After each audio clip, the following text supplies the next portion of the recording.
Good morning, Daniela Genus here from She's the Boss International with Lesson of the Day. Today's lesson of the day is entitled Dealing with Overwhelm. And it's funny because I actually planned to do this session like a couple of weeks ago. I planned the lesson of the day topic titles a month in advance. And it just so happens that today's title is Dealing with Overwhelm. And this week I've been on the verge of overwhelm.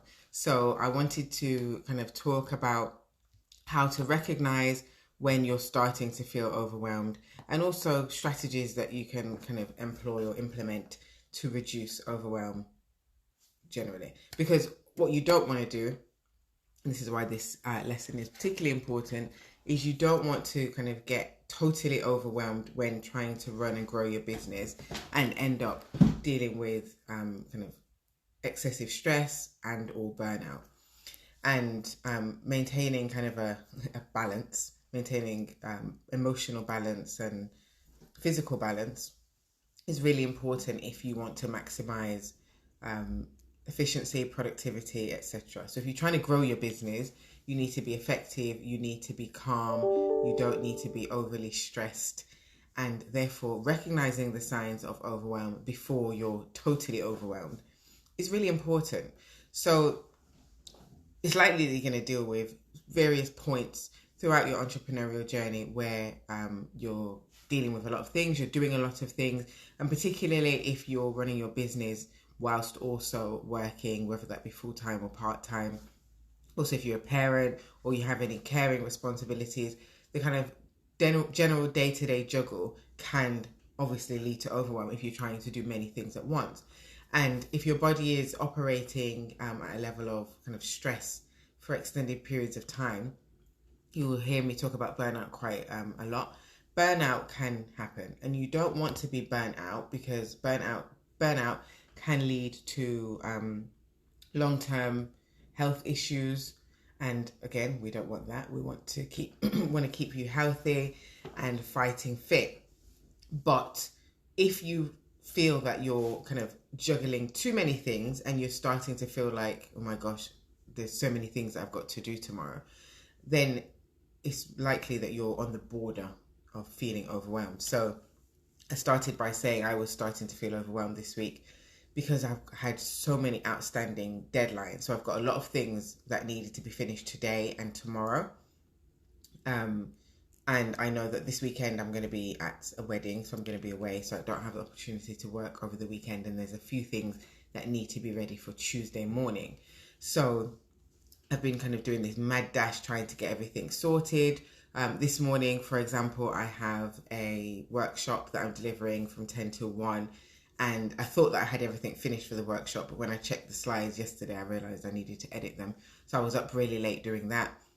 And actually yesterday afternoon, yesterday afternoon I was thinking about all of the things that I needed to do, and even it's Thursday today, so Tuesday night I was struggling to sleep because I was thinking of all of these different things going on that needed to be completed, and I could feel that I was starting to feel a little bit overwhelmed. I cancelled my PT session earlier in the week, and I was kind of just feeling a little bit frazzled. So I was recognizing overwhelm is coming. So yesterday I got a big piece of A3 white paper, I got a black marker pen, and just wrote a list of all of the things that I needed to complete by Friday. Now I use Trello. I'm very vocal about Trello, using Trello because I think it's great. So I have an online to-do list, but I just felt like I needed to have the to-do list on paper that I could stick on a wall, but that only focused on the urgent things that I need to get done in the next couple of days. And actually, when you feel that you're starting to get overwhelmed, if you write down on paper the key things that you need to do and prioritize them, sometimes that can make you feel a little bit better. Because once I saw the things that I needed to do and also looked at the time that I had available, I realized actually I don't actually have, there's a lot to do, but I can do it within the time frame. So the first thing to do when you feel that overwhelm is coming is to identify key priorities, because sometimes we get overwhelmed because we're adding unnecessary tasks to our to-do list, whether that's a to-do list in our head or on a computer or on paper. and we're getting stressed because, oh, I need to do this, I need to do that. And actually, if you stop and really list it out and be very clear on what's urgent, so what needs to be done now versus what can actually wait for another week or so. And that's really important. If you feel that you're struggling to sleep, if your mind is constantly worrying and you're thinking about loads of different things, it means that you're probably close to that point of overwhelm. If you're finding that you're kind of irritable, you're snapping at people, that also might be a sign of overwhelm. If you're under eating, so you find you're going through the whole day, and you get into the end of the day, this must have happened to somebody. It's happened to me a few times. You're just so engrossed in finishing what needs to be finished that it gets to the end of the day or very late in the afternoon and you realize, oh my gosh, I haven't eaten anything. This happens to me, and I start to get shaky and feel lightheaded, and I'm like, oh my gosh, I haven't eaten. So it's really important as well when you're in business and you're striving and you're working hard that you have at least 3 meals a day and you schedule snacks in between. Something that I found that's really helped me make sure I'm eating. So it might seem like, well, what's food got to do with overwhelm? Well, it does, because if your body's not fueled, you feel weak, and if you feel weak, then you're not feeling strong enough to deal with everything, and you can start to feel even more overwhelmed.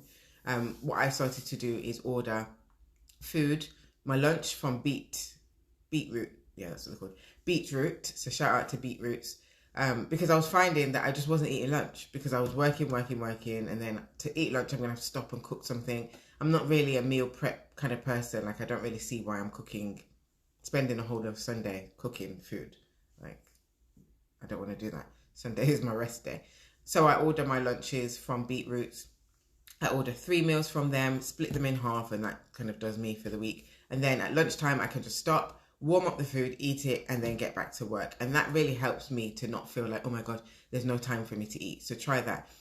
Getting enough sleep is really important as well. So no matter how many things that you've got to do, try to make sure that you get enough sleep. So have a set time for going to sleep and a set time for waking up, and try to stick to it. And if you feel that you're not sticking to it, if you're waking up consistently in the night, if you're struggling to get off to sleep, if you're struggling to wake up, and also if your alarm goes off and you're kind of feeling dread for the day, again, it means that's probably a sign that you're starting to feel a little bit overwhelmed.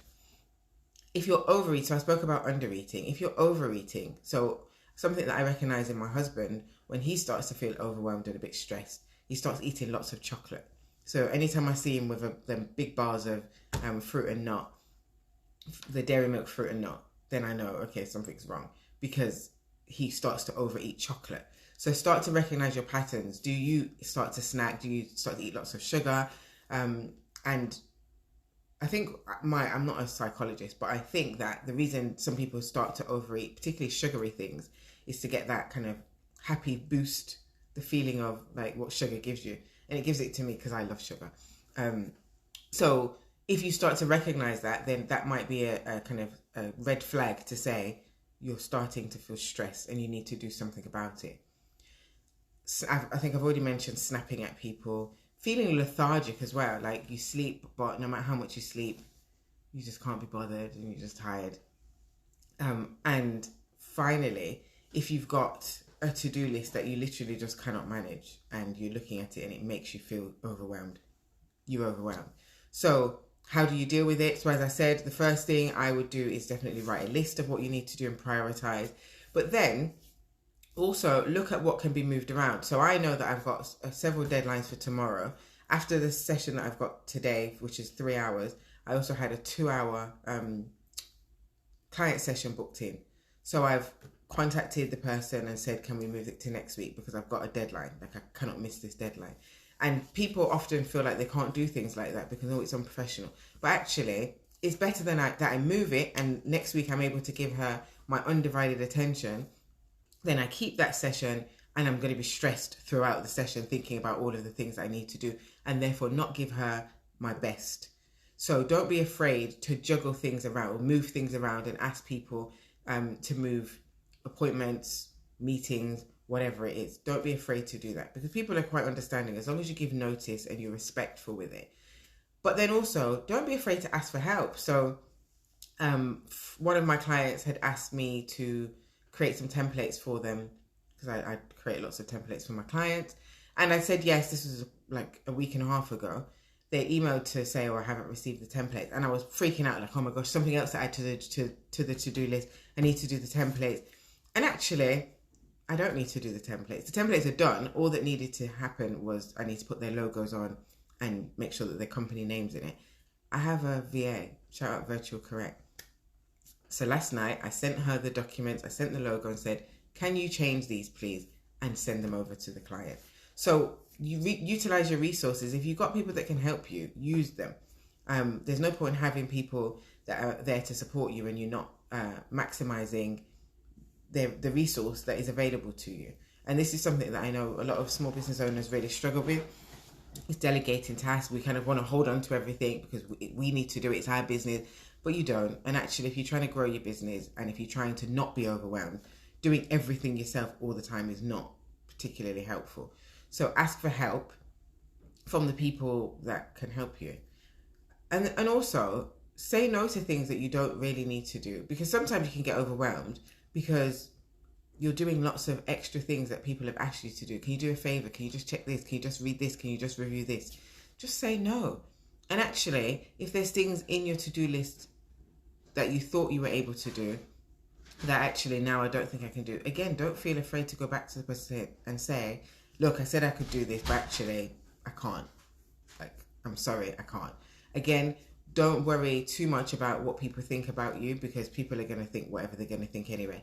Focus on doing what is right for you, and preserving yourself and doing well for self, because there's no point saying yes to things and doing things and being afraid to say no because you're scared of what someone's going to think, but then you burn out, have a breakdown because you're worried about what people think. Like, people are going to think what they're going to think anyway. So do you, and focus on your morning. Hydrofacial cream, you said you completely agree. Yeah, like so many of us are so wrapped up in, oh, my clients are going to think this of me, this person's going to think this of me, so I have to do that. You don't. Again, as long as you're respectful, because I think being respectful is really important. As long as you maintain respectability, that's the main thing. And if you don't want to totally say no, as I said, ask for more time. So move things around. Tell someone, look, I'm under pressure at the moment. Do you mind giving me an extra week or 2 weeks deadline? If you think you need a week, ask for 2 weeks. That's rule of thumb, because then they're not expecting it for 2 weeks. And actually, if you can get it done, whatever it is, within a week, now they're happy because they've got it earlier than you said you was going to get it to them. And also, in your kind of day-to-day, make sure you're practicing mindfulness. So it seems kind of counterintuitive. I've got lots of things to do, so let me stop and pause and close my eyes for 20 minutes. But actually doing that can help boost productivity.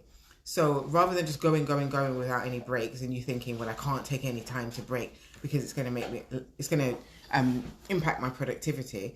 Sometimes taking a break and stopping, going for a walk, reading a book, listening to a podcast, doing a bit of yoga, just sitting in silence, meditating if you can meditate. I've not quite cracked it yet, but I hope to by the end of the year. Doing those kind of things, stopping, it gives your brain a chance to rest. And what does rest do? If you've got an opportunity to rest, then you're going to come back even stronger, because your mind, your body has had a time to kind of switch off for a minute to then get back into it. So yesterday I had a PT session. I did consider cancelling it, I'm going to be honest.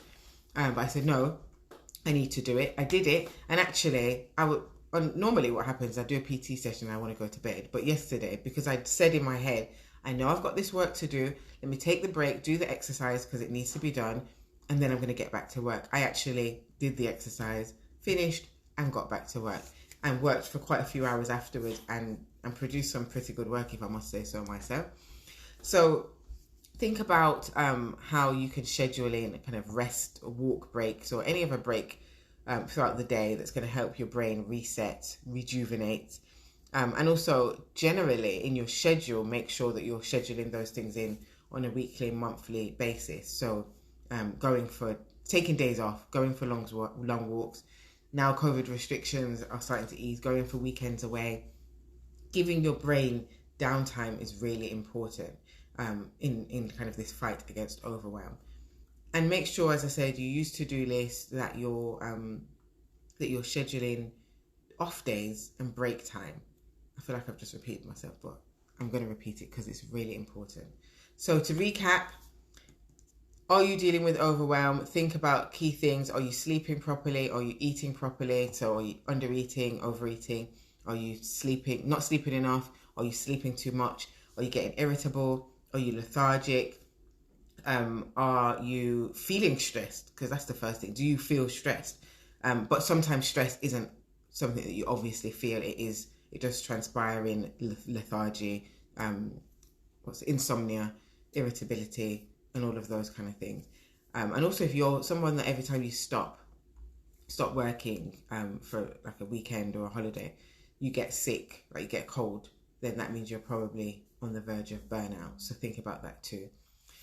So if once you recognize the signs, you see that it's coming, make sure that you write a list to prioritize what needs to be done versus what doesn't need to be done. Ask for help. Say no to things that don't serve you, that you don't need to do. If you're doing something that you definitely need to do, ask for more time if you're feeling stressed with getting it done in a specific time. Overestimate the time that you need and then try to do it in a shorter time frame if possible. Practice mindfulness. Have a sleep routine, so go to sleep at a specific time, wake up at a specific time. And also in going to sleep, turn your phone off. So don't get into bed and scroll for an hour. It might be that, okay, I want to scroll on Instagram for 20 minutes. Get into bed. If you want to go to sleep for 11, get into bed at 10:15. Have your 20 minutes scrolling and then have time of just nothingness so you can go to sleep, because it's not really good to be looking at the screen before you sleep. If you want to get proper sleep, you should really not be on any devices for an hour before you go to sleep. But I know that's easier said than done. So just schedule the time and get enough sleep. And I think that's everything. So if you can recognize any of those signs of overwhelm, write in the comments. Have you dealt with overwhelm? How have you managed? Have you utilized any of those tips that I've said? Will you be utilizing any of those tips in the future? And I think really the main thing is you don't want to get so overwhelmed that you get past the point of no return. If you've watched any of my She's the Boss lessons of the day, you'll see or you'll hear quite a few of the ladies that I've interviewed have said that they've experienced burnout at points, and burnout really is the extreme of overwhelm. And some of the ladies have said that, I remember one said she couldn't speak for a month, she lost her voice. Someone else said she couldn't get out of bed. Someone else collapsed whilst in a like doing an actual podcast interview, collapsed, like passed out, and then now has adrenal fatigue. Because that's the thing, as I said, extended pressure and stress on your body and your mind can lead to long-term illnesses. So ME being one of them, fibromyalgia being another, and you don't want to get to that point. So you need to really put in practices from now to kind of preserve yourself, because this is a marathon, it's not a sprint. And you don't want to be sprinting in the marathon and then collapse and then have long-term issues that are going to prevent you from running in the future. And I'm using running as an analogy, but you get my point.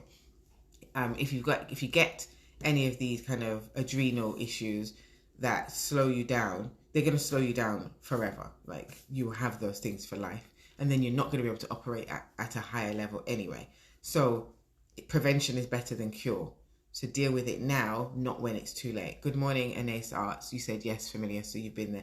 Many of us have been there, and really it's important to be proactive with this. Proactively decide that you're not going to allow yourself to continually be overwhelmed. Be proactive in recognizing the signs, and when you recognize those signs, taking action to making sure that you don't continue to go down the road of overwhelm. I hope you found that useful. As usual, remember to think big, take action, and keep pushing. I'll be back next Tuesday with another lesson of the day, and it's going to be a new month for the next lesson of the day will be in a new month, and May's lesson of the day theme is going to be around building better businesses. So Tuesday's lesson of the day is building a better business, key elements to consider. So if you want to build a better business in 2021, tune in next Tuesday at 8:35. And I'm currently doing an offer. If you really want to accelerate your business growth in 2021 and beyond, I'm currently offering £400 discount on my Guide My Vision package. So Guide My Vision is a combination of my Vision 20 half-day vision development strategy session, as well as my 3-month Guide My Journey one-to-one coaching package. I've combined them to create Guide My Vision. So you get the the plan, the vision plan with your goals, your action plan, your strategies, and then you get the one-to-one coaching to hold you accountable, to support you in developing what we've identified in the Vision 20 session. The offer is on until next week, Tuesday.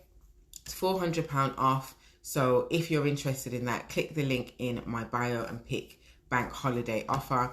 It's my gift to you because I'm excited that the lockdown is easing, that I get a rest day on Monday because it's bank holiday, and just because I feel like I want to help you guys build better businesses in 2021.